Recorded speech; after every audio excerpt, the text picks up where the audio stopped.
The morning sun spilled across our quiet suburban street, painting the trimmed hedges and freshly mown lawns in golden light.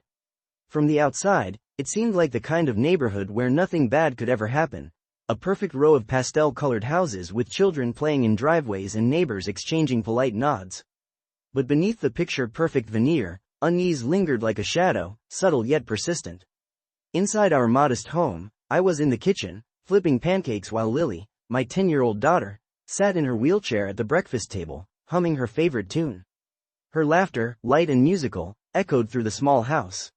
Lily had been born with a rare neurological disorder that left her unable to walk, but her spirit was indomitable.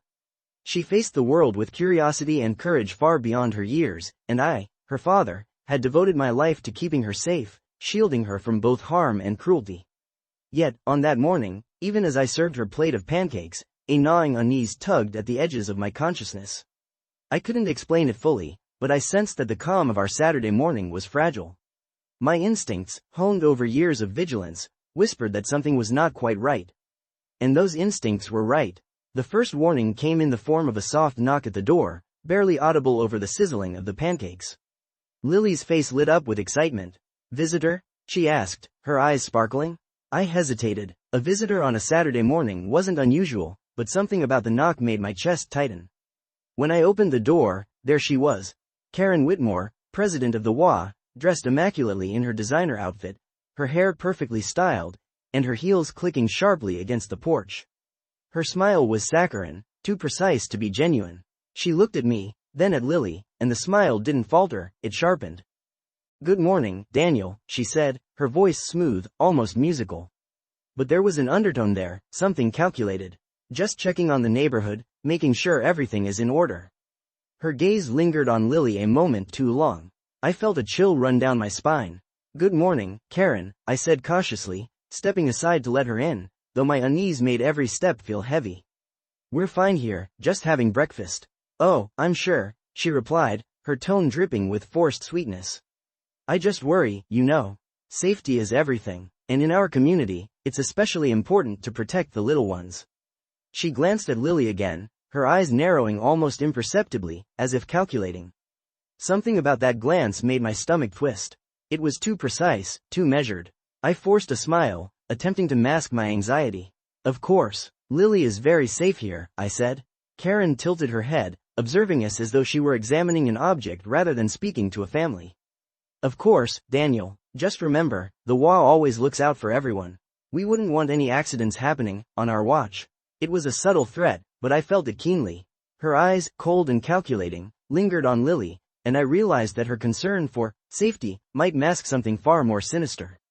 She stayed a few moments longer, making small talk that felt rehearsed, glancing around as if inspecting every corner of our home. Then, with another perfectly timed smile, she turned and walked away, leaving a lingering tension behind her. Once the door clicked shut, I leaned against it, heart pounding. My eyes fell on Lily, who continued to munch on her pancake, blissfully unaware of the chill that had just entered our home. I hugged her gently, feeling a protective surge that had become almost second nature over the years. My mind raced with possibilities, doubts gnawing at me. Karen had always been a source of irritation in the neighborhood, but today there was something different. There was an edge to her attention, a sense of calculation that made the hairs on my arms stand on end. Throughout the day, the unease grew. I noticed her car parked down the street earlier than usual, a flash of red that seemed out of place in the otherwise tranquil morning. When neighbors passed, they cast fleeting glances toward our house, but no one spoke of it. Later, I received a text from Mrs. Jenkins across the street. "Did you see Karen? She's been near your driveway. Seems unusually interested in your yard." Unusually interested. The words echoed in my mind, amplifying my worry. I checked locks, secured doors and windows, and made sure every corner of the house was accounted for. Lily's wheelchair was carefully positioned so that she could move freely, but also safely. Despite these precautions, a sense of foreboding lingered. I couldn't shake the feeling that Karen's attention was no longer casual or controlling, it was personal. By mid-afternoon, my anxiety had grown into a tight knot. Every noise outside made me tense. The creak of a branch against the window, the distant hum of a car engine, the faint murmur of neighbors, each sound felt like a potential threat. I tried to distract myself by preparing lunch and engaging Lily in conversation, but my mind kept wandering to Karen, her smile, her gaze, her subtle menace. When the sun began to dip, casting long shadows across the living room, I sat down with Lily to read her favorite storybook. Her laughter was a balm, but even as I listened, I felt the tension pressing against the walls, intangible but undeniable. I couldn't help but replay Karen's words over and over. We wouldn't want any accidents happening on our watch.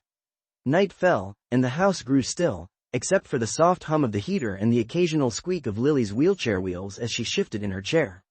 I double-checked the locks once more, then sat beside her bed, stroking her hair. Sleep was elusive. Every shadow, every whisper of the wind against the windowpane made me tense. I knew that as her father, my role was to protect, to shield her from danger, but I also knew that the threat was no longer theoretical. Karen's presence, her obsession with control, and the subtle menace in her words had planted a seed of dread that I couldn't ignore. That night, as Lily drifted into a peaceful sleep, I stayed awake, listening, watching, and thinking. I didn't know what Karen's intentions were, only that they felt dangerous, calculated, and cruel. The unease I had tried to ignore all day had grown into a gnawing certainty. Our calm neighborhood, our sanctuary, was about to be shattered. And I knew, deep in my bones, that when the storm came, nothing would be the same again. The sun had barely risen when I realized something was wrong. The soft golden light filtering through our living room blinds usually felt warm and comforting, but that morning it felt hollow, almost mocking. I shuffled sleepily into the kitchen, half expecting Lily to be there in her usual cheerful state, humming along to her favorite morning cartoons. But she wasn't. My heart stuttered. The wheelchair, usually parked beside the breakfast table, was gone. For a moment, I thought perhaps she had rolled herself into the living room or back porch, but the house was silent, too silent. Panic surged through me in icy waves. "Lily?" I called out, my voice trembling, thick with dread. No response. I rushed from room to room, checking every corner of the house. Windows were locked. Doors that I had meticulously secured the night before were now slightly ajar. A cold realization clawed at my chest. Someone had been here, and they had taken my daughter. The only thought running through my mind was Karen. The timing, her persistent presence, her obsessive attention to our home, it all pointed to her. My mind raced as I sprinted toward the driveway, calling her name, my fear turning into raw terror. And there, a few houses down, I saw her, Karen Whitmore, standing near her red sedan, arms folded as if she had been expecting me. Her expression was perfectly neutral, but her eyes betrayed a calculating coldness that made my blood run ice cold. "Karen, where's Lily?" I shouted, my voice cracking. Karen's lips curved into a slow, deliberate smile. "Daniel, relax. She's fine. I just took her outside for a little fresh air." Her words, calm and measured, did nothing to soothe me. "Outside? You took her outside? Where?" She tilted her head, her gaze assessing me with an unnerving precision. "Just a little walk, near the woods at the end of the street. You know, for safety reasons. A little supervision never hurts." My stomach dropped. The old cemetery at the edge of the neighborhood sat just beyond the woods she mentioned. My mind raced as adrenaline coursed through me. I didn't wait for another word. I ran, my feet pounding the pavement, my eyes fixed on the shadows between the trees. The closer I got, the more desperate I became. My lungs burned, my muscles ached, but nothing could stop me. Every second counted, and then, just beyond the thick line of oaks, I saw her, Lily, lying on the damp forest floor, half hidden beneath a thin layer of fallen leaves and dirt. Her wheelchair was overturned a few feet away. I froze, my heart twisting. She was alive, yes, but weak, pale, and trembling. Tears blurred my vision as I sprinted toward her, scooping her up into my arms. She clung to me, her tiny hands gripping my shirt as if holding onto the last thread of safety in a world gone mad. "Daddy," she whispered, her voice small, frightened. I didn't want to go. I held her tighter, my tears mingling with hers. "Shush, it's okay, baby. I've got you. Karen was still there, just beyond the trees, observing us like a predator surveying her prey. Her presence, even in that distance, radiated control and menace. "Daniel, you worry too much," she said softly, almost mockingly. "I was only trying to manage things. Keep her safe. Prevent accidents." I wanted to scream, to run toward her, to confront her, but I couldn't leave Lily. I pressed her closer, my fury and fear colliding into a single, burning force. "You monster. How could you leave her like this? How could you even think?" Karen tilted her head again, her smile widening slightly. "She'll be fine. You just need to trust the process." And then, as suddenly as she had appeared, she retreated into the shadows, disappearing between the trees like a phantom. I didn't hesitate. I wrapped Lily securely in my arms, my every thought focused on getting her to safety. Her small frame shivered against mine, and I felt her fragile heartbeat through my chest. My hands shook as I navigated the uneven terrain back toward the street, trying not to trip, trying not to let panic overtake reason. By the time we reached the driveway, I could see the flashing lights of an ambulance approaching. Paramedics rushed toward us, speaking in calm, controlled voices that barely pierced through the roaring panic in my mind. I handed Lily to them, watching with helpless desperation as they assessed her condition. She was weak, dehydrated, and terrified, but alive. That small miracle, though, did little to quell the rage and fear coursing through me. The police arrived shortly after. I gave a frantic, trembling account of what had happened, detailing every interaction with Karen over the past few weeks, the lingering glances, the obsessive attention, the subtle threats hidden behind community safety. Officers took notes, their faces serious but sympathetic. One of them, a middle-aged man with kind eyes, put a hand on my shoulder. "We'll do everything we can, sir," he said. "But we need evidence." Evidence. The word echoed in my mind, a cruel reminder that Karen's carefully constructed veneer of authority made her almost untouchable. She had been planning, observing, and manipulating, and now I had to prove it. That night in the hospital, I stayed by Lily's side. Machines beeped steadily, monitoring her fragile heartbeat, while I held her hand, my mind replaying the horror of the morning. How could someone be so cruel, so meticulous in their cruelty, so unfeeling? Every glance Karen had given her, every calculated movement, now revealed itself as part of a sinister plan that had almost succeeded. I stroked Lily's hair gently, whispering assurances I wasn't sure she could fully comprehend. I promised her she was safe, that no one would ever hurt her again. But deep down, I knew the world wasn't that simple. Karen was still out there, her presence a dark cloud over our neighborhood, a reminder of what could have been. As I sat there, I vowed silently, I would stop her. I would gather the evidence, confront her, and ensure that she could never harm another child again. Lily's life had been spared, but the danger had not passed. And I, her father, would not rest until justice was served. The night stretched long, filled with quiet beeping monitors, soft whispers, and the restless pacing of a parent whose child had faced unimaginable danger. Sleep eluded me. Every shadow in the hallway, every creak of the floorboards, every distant sound of the neighborhood set my nerves on edge. In those long hours, I realized something important: vigilance alone was not enough. I needed action, proof, and courage. Karen's obsession with control had escalated to the point of endangering the most innocent among us, and if I didn't act decisively, others could fall victim to her tyranny. The betrayal I felt was profound, not just the physical danger to Lily, but the psychological torment of realizing that someone could so casually and deliberately threaten the life of a child for the sake of power and control. Karen had taken advantage of our trust, our sense of normalcy, and our belief in community. That violation cut deeper than any physical threat could. And yet, even as fear and anger consumed me, I held on to a single, unwavering truth. Lily was alive, and I would protect her with everything I had. The morning had revealed the depth of Karen's cruelty, but it had also ignited a resolve within me that could not be broken. By the time dawn approached, the first faint light glimmering through the hospital window, I made a silent promise. No matter the cost, I would ensure Karen could never threaten Lily, or any child, again. The weeks after Lily's near-death experience were some of the longest and most exhausting of my life. She was slowly recovering in the hospital, her fragile body regaining strength, but the emotional scars were just beginning to reveal themselves. Every sudden sound, every shadow in her room, caused her to flinch. She clung to me like a lifeline, her tiny hands wrapping around my arm with a grip that was both fragile and iron-strong.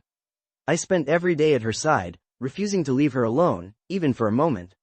But as her physical health improved, my mind turned to the task that could not wait: stopping Karen Whitmore before she could harm anyone else.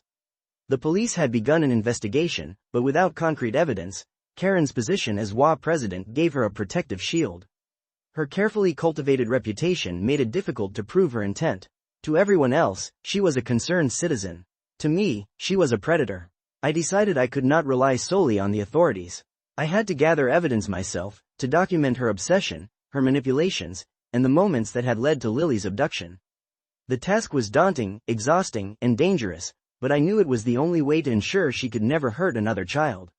I began with surveillance. I rented small, inconspicuous cameras and placed them near the edges of our property, focusing on vantage points that allowed me to capture Karen's movements without her realizing it. I revisited the woods near the cemetery where Lily had been left, photographing footprints, broken twigs, and faint marks in the soil, traces of the path Karen had taken. Every detail mattered, every sign was proof that she had been there, planning and executing a dangerous act with deliberate intent. I spoke to neighbors, carefully and discreetly, trying to gauge what they had noticed. Many had seen Karen lingering near our property, sometimes in the middle of the night, sometimes during the day, always with that unnerving smile and meticulous attention. Some had dismissed it as overzealous community involvement. Others were wary, unsure how to voice their concerns without facing Karen's wrath. Each account I recorded, each detail I gathered, added to the growing dossier I was compiling, a dossier that would, I hoped, be the key to stopping her. Meanwhile, Lily's recovery progressed. Her strength returned gradually, though the trauma had left its mark. She would sometimes awaken in the middle of the night screaming, haunted by the memory of being left alone in the woods. I would hold her, whispering reassurances, promising her that she was safe and that I would protect her from any danger. Her resilience amazed me. Despite everything, she smiled again, played with her toys, and laughed in those rare, fleeting moments that made every sleepless night worth it. The deeper I delved into Karen's behavior, the more I realized the extent of her obsession with control. It wasn't just our house, our daughter, or our yard that drew her attention, it was anyone who didn't conform to her rigid vision of perfection. Her HOA authority had given her a sense of absolute power over the neighborhood, and she wielded it with meticulous precision. She would issue citations for minor infractions, hover near houses without permission, and scrutinize children's behavior under the guise of community safety. But for me, it was clear, her obsession had escalated into something far more dangerous. With mounting evidence, I returned to the authorities. This time, I had photographs, video footage, eyewitness accounts, and detailed notes documenting her interactions with me and my family. The police began to take the case seriously, and soon, a legal team was assigned to investigate Karen's actions. The courtroom proceedings were grueling. Karen's attorneys portrayed her as a concerned, community-minded woman, someone who had acted in the interest of safety rather than malice. But I stood there, recounting every terrifying moment, every calculated move, and every subtle threat. I spoke of the morning I found Lily abandoned near the cemetery, her small body trembling, and the look in Karen's eyes as she watched me find her. The jury could see the fear in my eyes, the love I had for my daughter, and the depth of the trauma inflicted by someone who had appeared harmless on the surface. Each day of testimony was emotionally exhausting. I relived the terror repeatedly, feeling the weight of what had happened pressing down on me. But I knew it was necessary. I owed it to Lily, to every child in the neighborhood, and to myself. Karen could not be allowed to continue unchecked. Outside the courtroom, the neighborhood began to shift. Parents became more vigilant, watching their children more closely and questioning the authority Karen once wielded effortlessly. The sense of community that had been taken for granted was slowly rebuilt, strengthened by a collective awareness of the dangers posed by unchecked power. After weeks of legal battles, a breakthrough came. The court recognized the evidence I had compiled, Karen's deliberate actions, her obsessive surveillance, and the specific steps she had taken that endangered Lily. Restraining orders were enacted, stripping her of HOA authority and limiting her contact with the community. Criminal charges were filed, and for the first time since that terrifying morning, I felt a glimmer of hope that justice might prevail. Yet, even with legal measures in place, the psychological toll remained. Lily's nightmares persisted, and my vigilance never wavered. I had learned that protection was not a passive act, it required constant attention, awareness, and action. Every knock on the door, every unfamiliar car on the street, triggered a cautious alertness. But in these moments of heightened awareness, I also discovered a new strength within myself, a resolve that could not be broken by fear or intimidation. I realized that the fight against Karen had transformed me. I was no longer just a parent, I was an advocate, a guardian, and a voice for those who could not defend themselves. The experience had revealed the fragility of safety, the thin line between normalcy and danger, and the importance of courage when faced with malevolent forces. Slowly, as the weeks turned into months, Lily began to regain a sense of normalcy. She played outside again, though cautiously, and laughed more freely. Her resilience became a beacon of hope, a reminder that even in the face of deliberate cruelty, life could endure. I stayed close, guiding her, protecting her, and ensuring that the darkness that had entered our lives would not define her. And throughout it all, the lessons remained clear. Vigilance, preparation, and determination were essential. One person's obsession with control could threaten an entire community, but the combined courage of a father, a daughter, and a neighborhood willing to stand together could overcome it. The fight for justice was not easy, nor was it swift. It demanded every ounce of patience, courage, and intelligence I could muster. But ultimately, it reaffirmed the unbreakable bond between a parent and child and demonstrated that even in the face of calculated malice, the human spirit could rise to protect those we love most. Karen had underestimated me, underestimated the strength of a father's love and the resilience of a child. And as I watched Lily smile again, finally safe and finally beginning to heal, I knew that our lives had been forever changed, but not destroyed. We had endured, and we had fought back, and in that endurance, we found our victory. The first months after the trial were quiet in a way that felt both foreign and fragile. The neighborhood, once dominated by Karen Whitmore's obsessive control, was slowly reclaiming its sense of normalcy. Parents walked their children without fear of her scrutinizing gaze. Lawns were no longer perfect but lived in, and the hum of daily life replaced the constant undercurrent of anxiety she had instilled. But for Lily and me, the scars of those harrowing days were not so easily erased. Lily had returned home from the hospital physically stronger, though emotionally cautious. Each step, or rather, each roll of her wheelchair, was tentative at first. Shadows in the corners of rooms, loud knocks at the door, even the sound of a passing car startled her. She had nightmares that left her calling out in the middle of the night, her voice trembling with echoes of the forest floor where she had been abandoned. I would wake immediately, her small hands clutching mine, her eyes wide with fear. I held her close, whispering reassurances, repeating over and over, "You are safe. No one can hurt you now. I am here." Healing was gradual. We started attending therapy sessions, both for Lily and for myself. The counselor helped her process the trauma, teaching her to articulate fear rather than suppress it. For me, therapy was a way to manage the constant vigilance, the guilt I carried for not foreseeing Karen's escalating obsession. It was a reminder that, while I had saved her, the weight of trauma doesn't vanish overnight. At home, I took every precaution.